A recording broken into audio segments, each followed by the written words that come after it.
प्रणाम, जय जिनेंद्र। मैं राहुल जैन आप सभी का स्वागत करता हूँ जैन यात्रा की इस एपिसोड में। भांडवपुर तीर्थ के इतिहास के बारे में हम जान रहे हैं। पूज्य शांति विजय जी एवं पूज्य जयंत विजय जी, इन दोनों महात्माओं ने इस तीर्थ के उत्थान के लिए इस तीर्थ को किस तरह एक अलग ऊंचाइयों तक लेके गए, उन सारी घटना को हम जानेंगे इस एपिसोड के माध्यम से। प्रणाम पवन जी। प्रणाम, जय जिनेंद्र। जय जिनेंद्र। इस तीर्थ के इतिहास के बारे में हमने जाना, ये तीर्थ किस तरह हम तक पहुँच पाया है। दो महात्मा शांति विजय जी एवं जयंत विजय जी का बहुत बड़ा योगदान इस तीर्थ के पीछे रहा है और ऐसा कह सके कि पूरा जीवन इस तीर्थ को दे दिया है। शांति विजय जी महाराज साहब के जीवन से एक पता चलता है कि उनके जीवन में एक अलग अभिग्रह था, एक कठिन अभिग्रह उन्होंने धारण किया था, भीष्म अभिग्रह कह सकते हैं। तो वो अभिग्रह क्या था और किस तरह वो अभिग्रह आगे बढ़ा, कब वो पूर्ण हुआ, वो सारी बात आपसे एक जाननी थी।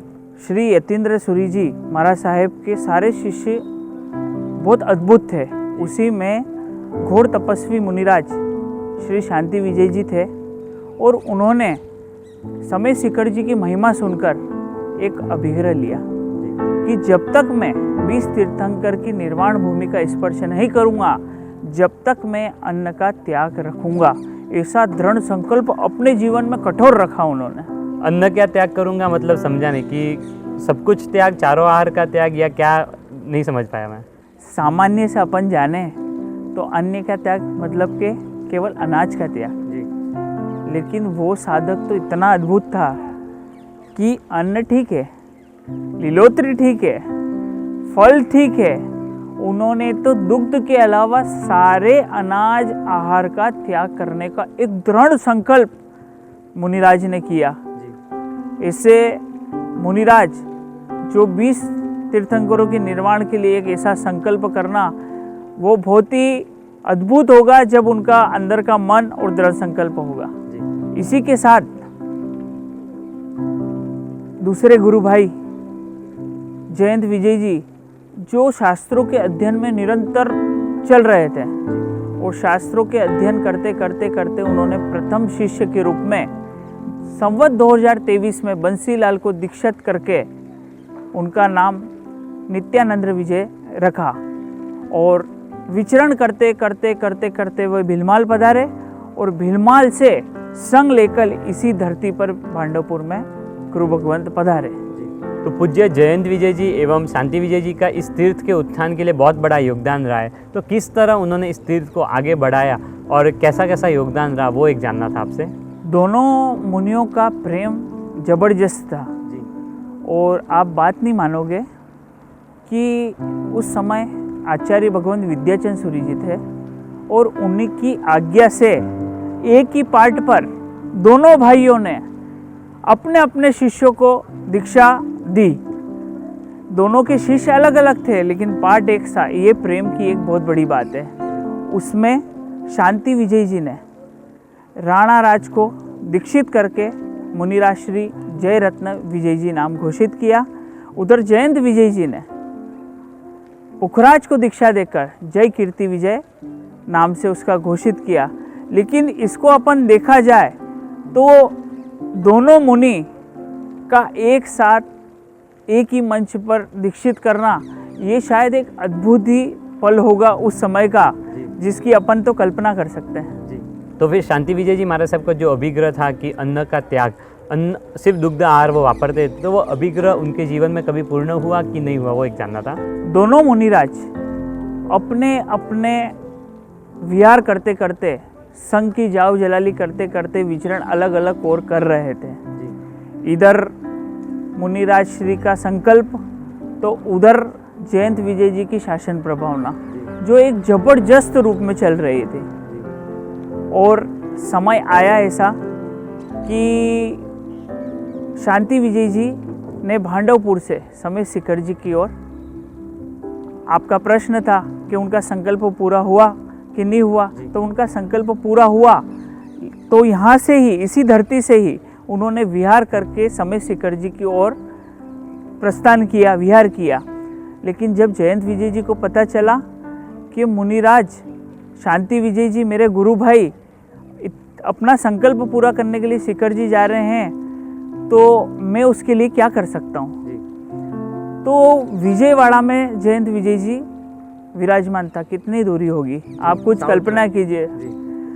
तो वहाँ से उन्होंने संघ वालों से बात करी कि ऐसा ऐसा है, और संघ ने तो अति उत्साह से बोला कि हम तो छत्री पलक संघ लेकर जाएंगे शिखर जी, और आपके साथ हम चलेंगे। तो विजयवाड़ा से समय शिखर जी का छत्री पालक संघ जयंत विजय जी मुनिराज के नेतृत्व में निकला और वो समय शिखर जी पहुँचे। और समय शिखर जी में जब वो पहुँचे तो दोनों गुरु भाइयों का जब मिलन हुआ, वो क्षण शायद ही आप कल्पना भी नहीं कर सकते हो कि उनके मन में, उनके मतलब उसकी अपन व्याख्या कर ही नहीं सकते हैं, कितना उत्साह उमंग उनके अंदर था। और आप कल्पना करोगे कि ये जो उनका संकल्प था वो कितने वर्ष में पूरा हुआ होगा। आपके लगभग आप भी संकल्प लेते हो तो कितने वर्ष में आप पूरा कर सकते हो? लगभग 1-1.5 वर्ष 2 वर्ष। क्या होता है, संकल्प लिया है अगर तो जल्दी से जल्दी पूरा करने की कोशिश करते हैं। तो कितना समय रहा रहेगा नहीं पता, बट जनरली ऐसी मेंटालिटी रहती है कि जितना जल्दी पूरा हो उतना जल्दी हम इस संकल्प में से बाहर हो जाए। लेकिन ये घोर तपस्वी ने 1 साल नहीं, 5 साल नहीं, 10 साल नहीं, 15 साल नहीं, 20 साल नहीं, 23 साल तक दुग्धहार करके, सारी चीज़ों का त्याग करके, और शिखर जी की यात्रा के उस दिन पाड़ने के दिन उनका ये अभिग्रह खत्म हुआ। मतलब वो क्षण अद्भुत, वो तपस्वी अद्भुत कि 23 साल तक दुग्धहार लेना आज के समय में तो एक कल्पना मात्र है।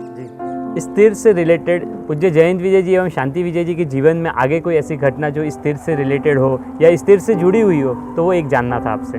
जब पाड़ना हुआ उसके बावजूद दोनों मुनिराज इसी भूमि पर साथ में भांडवपुर में पधारे, उनका पाड़ना कराकर। उसके पश्चात संघ, जब विद्याचंद सुरेश्वर जी महाराज साहब का देवलोक गमन हो गया तो संघ चिंतित था कि आगे किसको पाठ पर बिठाया जाए। तो संघ ने मुनिराज जयंत विजय जी को घोषित किया और इस भांडवपुर तीर्थ पर आचार्य पदवी करना नक्की किया। मतलब ये भांडवपुर तीर्थ जयंत विजय जी की आचार्य पदवी की भूमि भी है? जी, यह भूमि एक ऊर्जावानी भूमि है और आचार्य पदवी में भी बहुत रोचक तथ्य है यहाँ पर। मतलब जिसे अपन सुने तो अपने रोंगटे भी खड़े हो सकते हैं। उसी समय सियाणा से संघ लेकर अति उत्साह के साथ जयंत विजय जी यहाँ पधारे थे और उनकी आचार्य पदवी बड़े धूमधाम से यहाँ पर संपन्न हुई थी। और आचार्य पदवी के समय एक यहाँ पर नज़दीक में कोई कुआं था और गर्मी के दिन थे। जब उस कुएं में पानी नहीं था तो कैसे व्यवस्था करें इतनी लोगों की, क्या करें। लेकिन मुनिराज श्री जयंत विजय जी जब मुनि थे तो एक बहुत साधवाचार मुनि थे और उनमें घोर तपस्या क्रिया बल था। तो उसके प्रभाव से जब उन्होंने उस चीज़ को देखा तो वो कुआं पूरा भरा गया। ऐसी रोचक कथा, और उसी पानी के बाद इस पर भव्य रूप से उनकी आचार्य पदवी हुई। ये तो आपने जयंत विजय जी के महाराज साहब के बारे में बताया कि उनकी आचार्य पदवी से भी इस तीर्थ का जुड़ाव है, इस भूमि का जुड़ाव है। शांति विजय जी के जीवन में इस तरह की कोई घटना जो इस तीर्थ से जुड़ी है वो जानना था। राहुल भैया, जो आचार्य पदवी का दिन था उसी दिन शांति विजय जी को भी संयम स्तवर की पदवी दी गई जी। उसके पश्चात जयंत विजय जी जब आचार्य बन गए तो शासन के अनेक काम के लिए उन्होंने विचरण कर लिया जी। और मुनिराज शांति विजय जी का शुरू से लेके अतिबंका का एक इष्ट मानो या फिर उनका बहुत समर्पण इस तीर्थ पर था जी। और महावीर स्वामी की आराधना करते करते करते करते करते संवत 2053 में ज्येष्ठ शुक्ल दशमी के दिन उनका यहाँ पर देवलोक गमन हुआ। और आप योग मानेंगे कि जब पहले आपने एपिसोड में इतिहास बताया था कि इस मंदिर का जो जीर्णोद्धार यतीन सूरी जी ने किया था उसी दिन ही उनका कालधर्म हुआ था।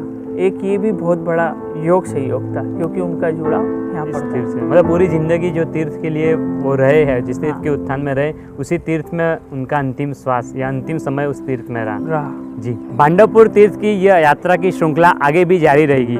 किस तरह यह तीर्थ हमें आज प्राप्त हुआ है और अभी जो आगे जो इसकी प्रतिष्ठा होने वाली है उसकी क्या जाहो जलाली है, किस तरह से इस तीर्थ से और भी अलग इतिहास जुड़े हुए हैं, वह सारी बातें हम जानेंगे आगे आने वाले एपिसोड में।